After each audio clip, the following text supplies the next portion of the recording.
Hello bachcho, let's start the question. And the question says a white salt is readily soluble in water and gives a colorless solution with a pH of about 9. The salt would be पहला option है हमारे पास NH4NO3, दूसरा option है हमारे पास CH3COONH4, तीसरा option है CH3CONA and last option है हमारे पास CaCO3. So let us start with our key concept. सो जो की कॉन्सेप्ट है हमारा वो होगा आपका पीएच. पीएच आपका क्या होता है? ये होता है आपका negative logarithm of H plus ion concentration.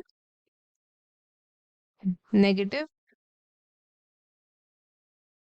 Logarithm logarithm of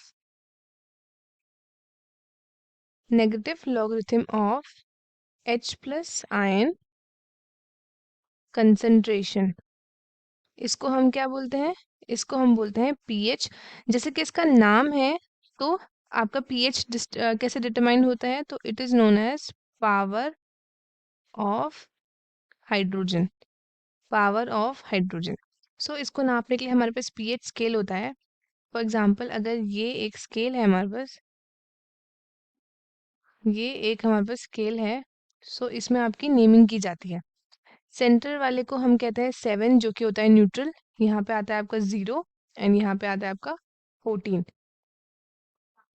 इससे अगर नीचे जाएंगे तो आपका सोल्यूशन कैसा होगा? एसिडिक होगा. इससे अगर हम ऊपर जाएंगे तो सोल्यूशन हमारा क्या होगा? बेसिक होगा. और हमसे क्वेश्चन में पूछा है colourless solution with pH of about 9. अगर हमें कितना दिया है? पीएच हमें दिया है 9, तो मतलब वो सोल्यूशन कैसा होगा? It would be Fairlie basic होगा, क्योंकि 7 से जो भी ऊपर है वो क्या हो रहा है? 7 से ऊपर जितने भी आएंगे आपके सारे बेसिक होंगे. सो हमसे बोला है वाइट सॉल्ट. सो अगर हम बात करें डिसोल्यूशन के बाद, आफ्टर डिसोल्यूशन इन वाटर, जो आपकी सॉल्ट होगी वो क्या देगी? वो देगा आपका बेसिक पीएच. ये एविडेंट है that the salt is formed by a strong base and a weak acid. किससे बना है सॉल्ट आपका? स्ट्रॉन्ग बेस से बना है एंड बना है वो एक वीक एसिड से. सो सबसे पहला देखते हैं हम. सबसे पहला देखते हैं हमारे पास है HNO3 प्लस NH4OH. ये क्या देगा?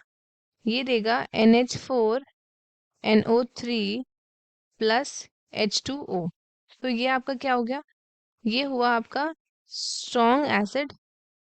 स्ट्रॉन्ग एसिड था प्लस ये था आपका वीक बेस. दूसरा देखते हैं.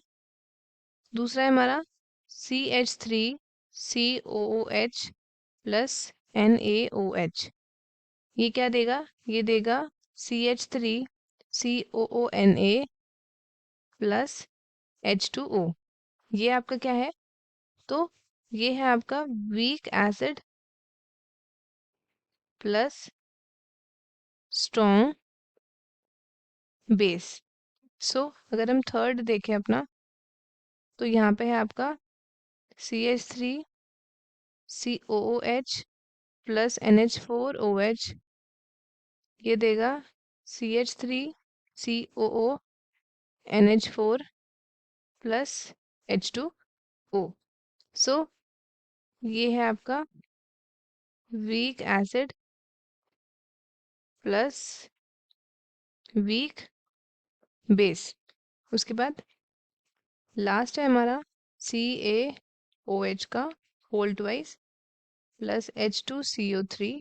ये देगा आपका CaCO3 प्लस 2H2O.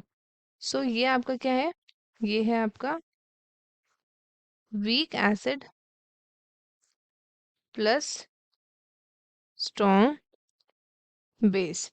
सो जैसा कि हम देख सकते हैं, जो हमारा CaCO3 है, CaCO3 जो है हमारा, वो क्या है? वो है आपका इनसॉल्युबल इन वाटर. इनसॉल्युबल है ये वाटर में. इस टर्म की बात कर रही हूँ मैं. ये आपका इनसॉल्युबल है इन दी वाटर. सो हमारा आंसर क्या होगा? Answer would be COONA। ये होगा हमारा आंसर, CH3COONA। ये हमारा आंसर होगा, क्योंकि ये आपका क्या है, ये है आपका weak acid plus strong base. अब हम ऑप्शंस की तरफ देखते हैं। सबसे पहला है हमारा NH4NO3, ये नहीं होगा। CH3COONH4, ये भी नहीं होगा। CH3COONA एंड लास्ट है हमारे पास CaCO3, ये भी नहीं होगा। So our correct option would be option c. So जो वाइट आपकी वाइट सॉल्ट है वो रिडीली सोल्यूबल है वाटर में, एंड एक ये कलरलेस सोल्यूशन देती है with the pH of about 9। तो सॉल्ट आपका क्या होगा, CH3COONA। तो स्टूडेंट्स, आई होप आपको क्वेश्चन अच्छे से समझ आया होगा। All the best and thank you.